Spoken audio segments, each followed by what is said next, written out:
Bueno, hablemos entonces un poco de las características de las construcciones de sus films.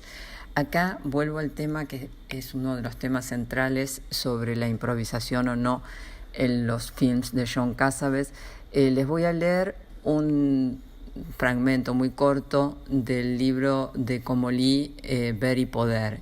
Dice: muchas de sus escenas, que parecen improvisadas, esa increíble libertad de los cuerpos y de la cámara, ese arte de dejar correr el tiempo, son en realidad el producto de un trabajo intenso, de decenas de ensayos, fragmento a fragmento, frase a frase, una extenuación obsesiva, una puesta en escena maníaca, el colmo del simulacro.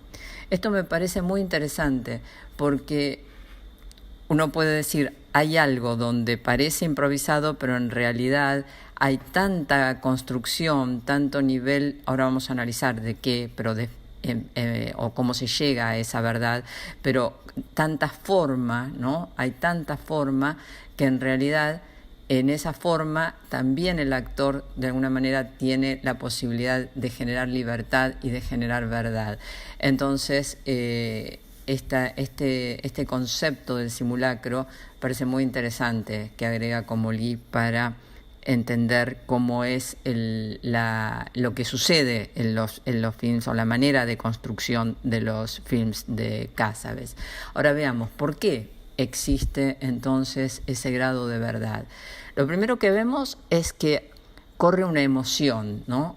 Y esa emoción hay siempre una tensión, ¿no? Cassavetes decía que buscaba atrapar la emoción instalada entre los actores y la cámara. Ahí hay un mecanismo de tensión, una línea de tensión.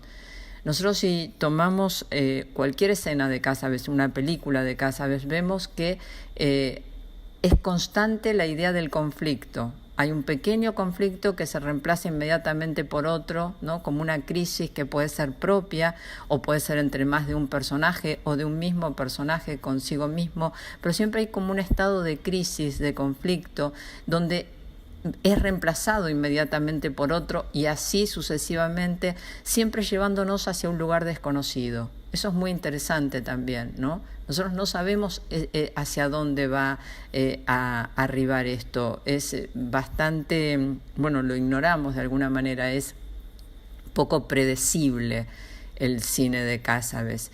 En esas situaciones lo que encontramos es un constante flujo de energías y en esa desestabilización que genera ese flujo de energías desconcertantes es donde se va construyendo la narración.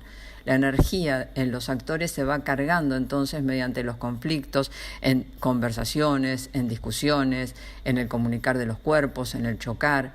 Y esas energías llegan a un límite en el que no les queda más que explotar, ya sea en una cachetada o en un aplauso, como en Una mujer bajo influencia, o en una risa, como en el caso de Faces, o en un grito, pero siempre hay una explosión que deviene en otra situación. Son como eslabones de una cadena. Recordemos este formato, ¿no? En el cual uno sigue al otro, pero sin soltarlo ni quedar olvidado, sino que sigue existiendo.